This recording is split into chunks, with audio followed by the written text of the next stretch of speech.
In Hage, a priest finds two babies abandoned outside his church. He takes them inside and discovers their names to be Yuno and Asta. 15 years later, Asta proposes to Sister Lily, who refuses repeatedly. Yuno and the other orphans criticize Asta and point out his lack of magic. Asta tries to show off his skills, but Yuno outshines him with his magic. Later, at the grimoire acceptance ceremony, a pair of nobles criticize the commoners there. Despite Asta not receiving a grimoire while Yuno attains a 4-leaf clover 1, Asta challenges Yuno to the title of Wizard King, but Yuno ignores him. After the ceremony, the two nobles ambush Yuno outside the tower, but Yuno overpowers them. All three are then ambushed by Revchi Salik, a former magic knight who plans to steal Yuno's grimoire and sell it. Asta comes to Yuno's rescue but fails. As Revchi breaks Asta's spirit, Yuno calls Asta his rival. Motivated by this acknowledgement, Asta decides to keep fighting, which summons a grimoire from the tower. Revchi notices that it has a 5-leaf clover, and when a large sword appears from the grimoire, Asta grabs it and the shadow of a devil appears behind him. 10 years prior, Yuno was running through a trail and suddenly fell down. Asta asked Yuno if he was okay and came close to him, so Yuno could grab his hand and get up. Asta called Yuno a crybaby and told him it is okay since he got his back. Later in the church, Lily read to Yuno and Asta a story about how the Wizard King came to exist. After a demon had brought darkness and threatened to destroy the world, a brave mage fought and defeated the demon, returning dawn to the world. Asta asked Lily if the Wizard King was an important person, to which the sister agreed and added that he was the most important person after the king. Asta stood on top of the fence outside the orphanage and told them that he had made up his mind, he would become the Wizard King. Lily seemed very surprised and Asta proceeded to list why he wanted to be the Wizard King. And Asta told her that he would help her with the laundry, for which Lily thanked him. He then told her to marry him and she immediately answered, no. When Asta grabbed Nash, he started to shake the baby in a rough way, causing Nash to cry even more. Lily was able to stop Nash crying and Asta seemed quite surprised. Rixa mocked Asta because he declared himself to be the Wizard King in the future. Father Orsi asked the orphans to deliver a letter to another town. Asta volunteered but Orsi chose Yuno instead. In the town, Yuno delivered the letter and then was accosted by a drunkard, who took the boy's necklace. Asta noted that Yuno was running late. Suddenly Asta ran in and tried to tackle the man, who knocked Asta aside. However, each time he was hit, Asta kept getting up and demanding the necklace. Seeing the bloodied and bruised boy's determination, the man eventually gave up and dropped the necklace. Yuno apologized for getting Asta hurt, but Asta reminded him that he would always have Yuno's back. 1. Back in the present, Revchi Sulik freaks out about the grimoire and sword that appeared, while a devil-shaped shadow appears on the wall behind Asta. A swing from the sword nullifies Revchi's chain magic. As he slams the sword into Revchi, Asta declares that he will become the Wizard King despite not having magic and that not giving up is his magic. Revchi is knocked unconscious and sent crashing into a wall. Asta explains that he trained his body physically since he did not have magic. Asta and Yuno recall the promise they made to each other and reaffirm their vow to become the Wizard King. When a giant demon attacks a city within the Clover Kingdom, the monstrous creature wreaks havoc, threatening to destroy everything in its path. Just as all hope seems lost, the first Wizard King appears, wielding incredible magic. In a fierce battle, he manages to defeat the demon, saving the city and its people. His victory marks the beginning of the long tradition of the Wizard King, who will protect the kingdom for generations to come. Over the years, the Wizard King, along with 9 squads of magic knights, continues to. In the present day, Asta and Yuno, 2 orphans raised together at the Church of Hage, are shown preparing for their future. Asta, who possesses no magical abilities, has been training relentlessly. He has completed 1,000 swings with the sword he received from his mysterious grimoire, determined to become strong enough to join the ranks of the magic knights. In contrast, Yuno, a prodigy with immense magical power, spends his days honing his abilities, practicing with elemental magic and demonstrating his natural talent by effortlessly chopping wood and shattering rocks. Sister Lily and Father Orsi visit Drought to discuss their foster sons taking the exam, too, afterward. The next day while Asta is training, Nash approaches him and says that orphans are too weak and poor to dream of becoming magic knights. However, Asta yells at him not to give up, declaring that he will prove anyone can. That night, Lily and Orsi prepare a special dinner of various Tato dishes for the boys before they leave in the morning. The boys depart and Lily remembers first meeting the boys and the night Yuno brought back an injured Asta. During their long journey to the royal capital, the boys continue training. The bustling city of GIGA buzzed with excitement as aspiring mages from all corners of the Clover Kingdom gathered to take the Magic Knight's entrance exam. Among them were Asta and Yuno, two boys from the remote village of Hage, each with dreams of becoming the Wizard King. As the candidates waited for the exam to begin, an unusual phenomenon occurred. Flocks of antibirds, small magical creatures known to be attracted to those with little or no mana, swooped down into the crowd. They avoided Yuno entirely, recognizing the overwhelming magical energy radiating from him. But Asta wasn't so lucky. The birds zeroed in on him, pecking and flapping around his head. As he tried to escape the relentless antibirds, he stumbled, quite literally, into a towering figure who exuded an intimidating presence. Looking up, Asta found himself face to face with Yami Sukahiro, the gruff and fearsome captain of the Black Bulls. Behind Yami stood two of his squad members, the suave and laid-back Finro Rollicase and the soft-spoken, eerie Gordon Agrippa. Yami, amused by Asta's wild antics, grabbed the boy by his head and offered a gruff comment about weaklings like him getting eaten alive in the Magic Knights. But rather than being cowed, Asta's fiery determination only flared brighter, catching Yami's attention for a brief moment before the captain moved on. Shortly after Yami left, Asta was approached by a cocky and self-assured candidate named Sek Bronzatsa.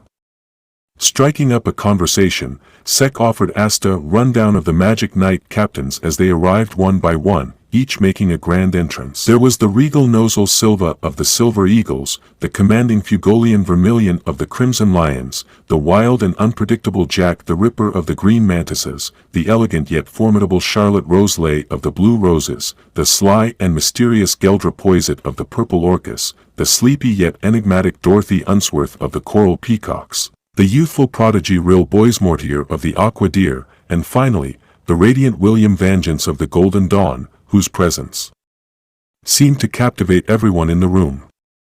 Sek's commentary, though colorful, was laced with arrogance as he subtly positioned himself as superior to the other hopefuls.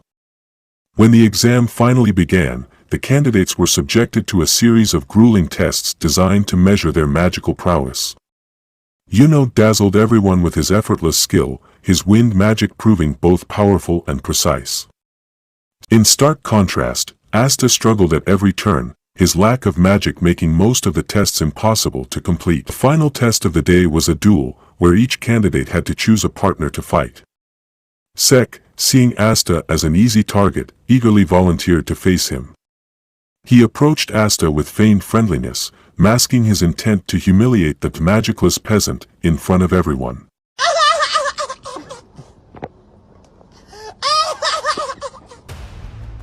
Asta, oblivious to Sek's scheming but undeterred by his own shortcomings, agreed to the match.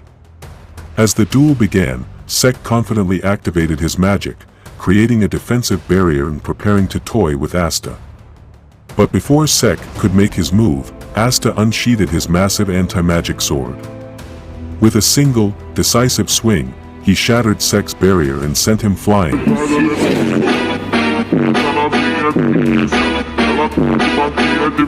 stunning the crowd into silence. Standing tall in the aftermath, Asta declared his dream with unwavering conviction: "I'm going to become the Wizard King." Asta's determination and resilience are on full display. After defeating Sek Bronzatsa with ease, Asta boldly declares his goal of becoming the Wizard King. In one notable match, Yuno faces off against Salim Hapshas, nobleman who arrogantly believes his superiority as a noble will guarantee his victory. Selim uses his most potent spell in an attempt to overpower Yuno. However, Yuno calmly counters with his towering tornado, easily overwhelming Selim and proving his exceptional magical skill. Yuno's composure and strength further establish him as a standout contender in the competition. As the exam concludes, the squad captains begin selecting recruits. Yuno becomes the center of attention, with all captains vying to recruit him due to his immense potential and impressive performance. Yuno ultimately chooses to join the Golden Dawn, a prestigious and highly sought-after squad. In stark contrast, Asta receives no offers from any of the captains, leaving him momentarily disheartened. However, Yami Sukahiro, the captain of the Black Bulls, steps forward and confronts Asta. Yami acknowledges that Asta's lack of magical power and the mysterious origin of his anti-magic abilities make him an enigma, which is why other captains are hesitant to recruit him.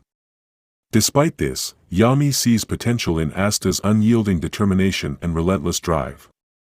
When Asta passionately reaffirms his resolve to become the Wizard King, Yami recognizes his spirit and invites him to join the Black Bulls, a squad known for its eccentric and rowdy members. Without hesitation, Asta accepts the offer, thrilled to have finally taken a step toward his dream.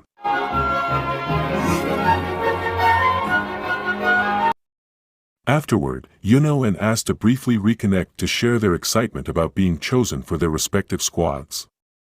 However, their moment is interrupted when Asta excuses himself to use the restroom. Sek, bitter from his earlier defeat, follows Asta with malicious intent. He conjures a poisonous lizard spell to attack Asta, but Yuno intervenes and stops Sek before any harm is done. Asta is then taken to the Black Bull's base, eager to meet his new squadmates. As he opens the door, he is immediately blasted with a burst of fire magic, a chaotic welcome characteristic of the unpredictable Black Bulls. Despite the rough introduction, Yami officially welcomes Asta to the squad, marking the start of his journey as a magic knight. Yuno arrives at the base of the prestigious Golden Dawn squad, where he meets Klaus Lunetz, a senior member. Klaus, a disciplined and traditional mage, immediately warns Yuno that joining the Golden Dawn is not just a privilege, it comes with immense expectations. He makes it clear that Yuno, despite his exceptional abilities, will have to prove himself to gain acceptance within the squad. Klaus's attitude underscores the high standards and rigid hierarchy of the Golden Dawn, highlighting the stark difference in atmosphere compared to the Black Bulls. Meanwhile, Asta finds himself in a completely different environment at the chaotic Black Bull's base. Eager to introduce himself, Asta quickly realizes that the members of the Black Bulls are too preoccupied with their own antics to pay him any attention. The group's unruly and carefree nature contrasts sharply with the structured discipline of the Golden Dawn. It takes their captain, Yami Sukahiro, using his overwhelming presence, literally breaking a wall, to finally gather the squad together. One by one, the eccentric members of the Black Bulls introduce themselves to Asta. Their wild personalities range from the fiery Magna Swing to the playful Charmy Papitson and the unpredictable Luck Valtia. Despite their odd behaviors, it's evident that the squad operates more like a family than a traditional team. Asta, however, learns that earning his place in this unconventional group requires more than introductions. Magna decides to test Asta's mettle with an initiation ritual, starting with a grueling series of physical challenges, including push-ups and sit-ups. Though exhausting, Asta's relentless determination shines through. For the final trial, Magna challenges him to block a powerful magical attack. Using his anti-magic sword, Asta manages to deflect Magna's fireball attack back at him, showcasing not only his unique power but also his unwavering resolve. Magna, impressed by Asta's courage and capability, officially welcomes him into the Black Bulls and presents him with a robe, a symbol of his acceptance. As Asta celebrates his success, Noel Silva, a royal and another new recruit of the Black Bulls, watches from a balcony. Asta, brimming with excitement, is led to his new room by Magna Swing. For someone who grew up in the humble and crowded confines of the church, the idea of having a space to call his own feels like a dream come true. The small but cozy room, filled with the rustic charm of the Black Bull's chaotic base, seems like a palace to Asta. Overwhelmed with joy, he thanks Magna enthusiastically, promising to make the most of this opportunity. Magna, enjoying Asta's boundless energy, encourages him to write to the church and let them know about his achievement of joining the Magic Knights. Meanwhile, over at the Golden Dawn base, Yuno receives his own private room. Unlike Asta, Yuno approaches the situation with his usual calm demeanor. Klaus Lunetz, one of his squad mates, informs him that he'll soon begin learning about his Magic Knight duties. Back at the church, Sister Lily and the children are ecstatic when they receive Asta's and Yuno's letters. The surprise of both orphans making it into the Magic Knights spreads a wave of pride and joy among the church residents. The next day, Magna decides to show Asta around the Black Bull's base. Their headquarters is a sprawling, disorganized mess, reflecting the unruly nature of the squad itself. As they explore, Magna introduces Asta to one of the newest recruits, Noel Silva, a member of the royal family House Silva. At first glance, Noel's refined appearance and haughty demeanor clash with Asta's rough-and-tumble personality. Almost immediately, Noel mocks Asta, calling him an insect and belittling him for being a commoner. Annoyed by his defiance, Noel decides to demonstrate the difference between them by using her water magic. However, her spell goes awry, veering off course and splashing Magna instead. Drenched and irritated, Magna scolds her for her lack of control. Humiliated, Noel angrily tears off her Black Bull's robe and storms away, declaring that she doesn't belong in such a disgraceful squad. Later, Asta stumbles upon Noel in the forest, practicing her magic in solitude. He observes her struggling to hit a simple bullseye on a tree. When Noel notices Asta watching, she immediately assumes he's there to mock her. Attempting to silence him, she tries to fire a water spell at him, but it spirals out of control. The spell creates a massive water sphere, trapping Noel inside and threatening to drown her while wreaking havoc on the surrounding area. Hearing the commotion, Yami Sukahiro, the Black Bull's captain, arrives on the scene. Ever the unconventional thinker, Yami comes up with a bold solution. He decides to throw Asta directly at the water sphere.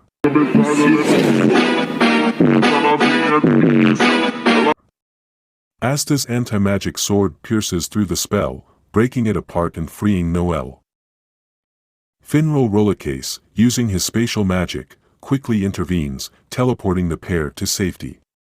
As Noel regains her footing, she braces herself for Asta's ridicule, convinced that he'll laugh at her failure. To her surprise, Asta instead praises her incredible magical power, marveling at the sheer strength she possesses. For the first time, Noel softens, addressing Asta by his name instead of calling him an insect. The rest of the Black Bulls gather around and reassure Noel that she isn't alone in her struggles. They remind her that their squad is made up of misfits and failures who have all found a home together. With a renewed sense of belonging, Noel is welcomed back into the fold. Magna returns her robe, a symbol of her place within the Black Bulls.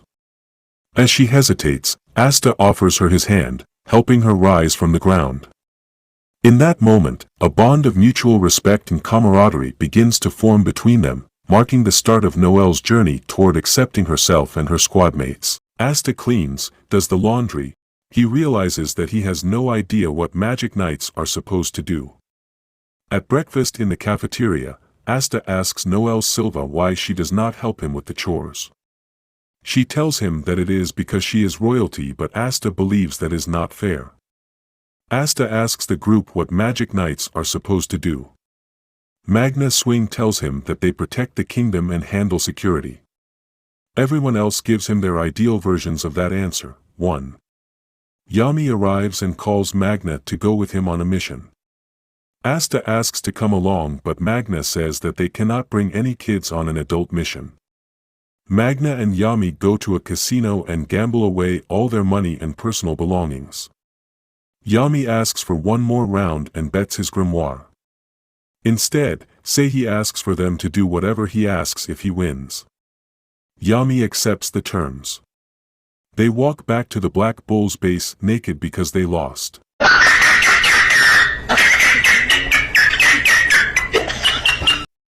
They give Noel and Asta their first mission as magic knights, hunt wild boars near Sashi.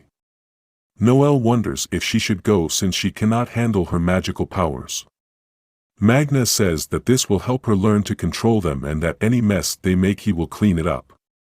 They ask Finral Rollercase to transport them to the village, but he tells them that he cannot go to places he has not been before. Magna says that they will travel by broomstick, but neither Noel nor Asta can fly one.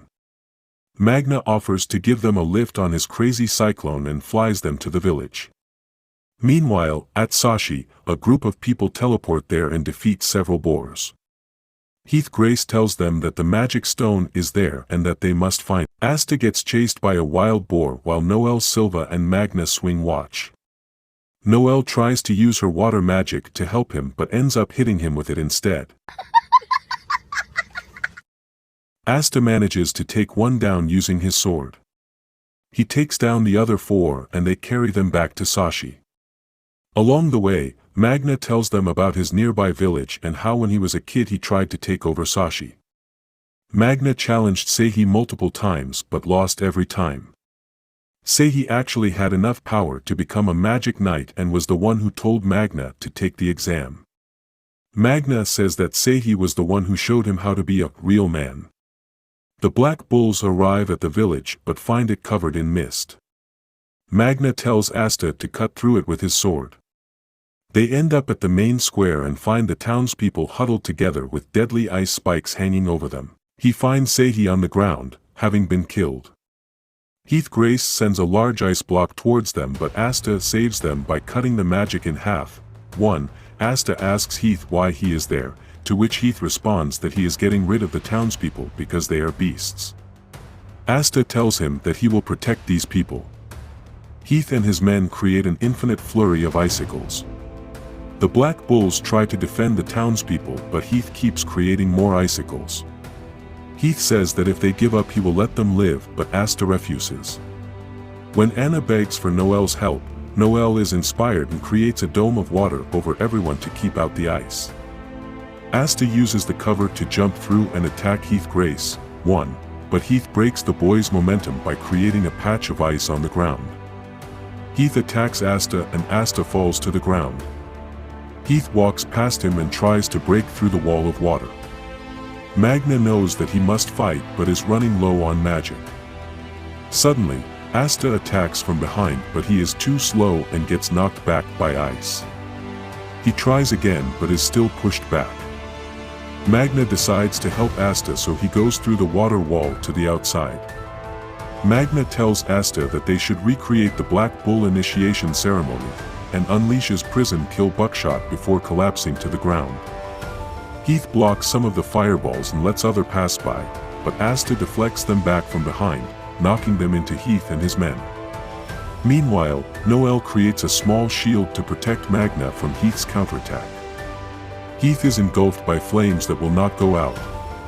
Asta uses this chance to attack him and hit him with his sword. Heath falls to the ground. Finally, the battle concludes with Magna binding the 4 mages, but one of them manages to escape. Meanwhile, Asta collapses from exhaustion and falls into a deep sleep. The grateful townspeople gather to thank the trio, Asta, Magna, and Noel, for saving their village. As the group takes a moment to rest, an anti-bird flies covering the magic stone that Heath and his men were searching for. Later, the trio visits Nick and Anna at the grave of their grandfather, Seihi. Nick shares his reflections, explaining that Seihi had admired the magic knights but harbored a regret of not striving harder in his youth to achieve greatness. Despite this, Seihi was deeply proud of Magna for becoming a magic knight. Meanwhile, in a shadowy location, the mage who managed to escape the battle makes their report to a mysterious figure. The figure, cloaked in darkness, Asta, Magna Swing, and Noel Silva return to the Black Bull's base. Yami Sukahiro tells them to be proud of the fact that they protected the townspeople. Vanessa Enoteka and Finral Rollercase return from the Magic Investigation Department but have no news about who the men were that attacked Sashi. Yami says that they are going to let the investigation department handle it. Yami tells them that the Wizard King acknowledged what they did and gave them a star. A star is awarded by the Wizard King based on a Magic Knight's performance. Vanessa goes on to explain that a star shows how much work a squad has done. They learn that Golden Dawn is currently at the top with 70 stars. Asta also learns that the Black Bulls have -30 stars. Yami then gives Asta his pay for working as a Magic Knight. He is shocked by how much it is, while Noel is not very impressed. This upsets Asta, who says that it can buy at least 10 years' worth of potatoes and that Sister Lily can make anything taste good. Noel asks who Sister Lily is and Asta responds that she is the woman he is going to marry someday. Vanessa asks what they are going to do with their pay. Asta says that he is going to send some back to the church in Hage. Vanessa tells him to remember to spend some of it on himself and offers to take them shopping. The next day she takes them to the castle town GIGA. Asta is in awe of everything around him. He and Noel watch as the rest of the Black Bulls spend their money. Vanessa takes the pair to the black market. Noel is unsure about the place but opens up a bit more once Vanessa tells her that there might be a magic tool in the market that will help her control her magic. Noel tries a necklace, but when she tries to use it, her attack hits a man passing by. It turns out to be Sek Bronzatsa. He starts to flirt with them, but then Asta shows up. He gets jealous because Asta is with 2 women. Suddenly, a man grabs a bag from an elderly lady. He runs off and the lady yells for help, so Asta gives chase. Asta chases after the thief, who is floating on a cloud. Sek Bronzatsa follows after him on his magic scooter. Asta uses his Demon Slayer sword to cut through the spell, and the cloud disappears. The thief takes off on foot and Asta continues to follow him. Sek rams into the thief with his bike. The thief falls to the ground and Sek stands over him laughing. The thief pulls out a paralyzed knife and stabs Sek in the foot, causing Sek to fall to the ground. Asta kneels at his side and Sek tells Asta to live out his dream for him since he is going to die. Sek closes his eyes but he does not die. Asta hits him in the face and yells at him for giving up on life so easily. Vanessa Enoteca puts an ointment on the wound, and Sek is healed because it was only a numbing poison. Sek leaves and takes the thief with him. Asta, Vanessa, and Noel Silva return the stolen bag to the elderly woman. The 3 of them leave and do not see the elderly woman turn into Julius Navachrono, the Wizard King. He has been wandering around looking for new magic. The Wizard King spots Klaus Lunetz, Yuno, and Mimosa Vermilion flying overhead and decides to go after them. They are acting as bodyguards for Salim Hapshas on his journey to the Heart Kingdom. Klaus Lunetz wonders why Yuno was picked as one of the bodyguards if he beat Salim during the exam. Salim says that he requested Yuno as a bodyguard because he wanted to apologize. Salim tells him to make sure his dream of becoming the Wizard King comes true so he can brag to his children that he once fought the Wizard King. Salim asks Yuno to tell him more about him, so Yuno tells him about his past. Meanwhile, Klaus is still suspicious about this mission. Suddenly, black clouds appear. Yuno goes to check it out and is attacked by a group of bandits. Yuno falls off his broomstick but ends up defeating the assailants anyway, impressing both Salim and Mimosa. Salim suggests that they visit Yuno's home village to see how he grew up. Klaus tries to protest but Salim is adamant. They fly past the demon's skull and arrive at the church. Sister Lily comes out to greet them. Yuno is almost overrun by the children and Father Orsi. They ask them to stay and Salim agrees that they can spare an hour. Yuno gets pulled away by the children while the rest of them head into the church. Klaus is unhappy about the whole situation.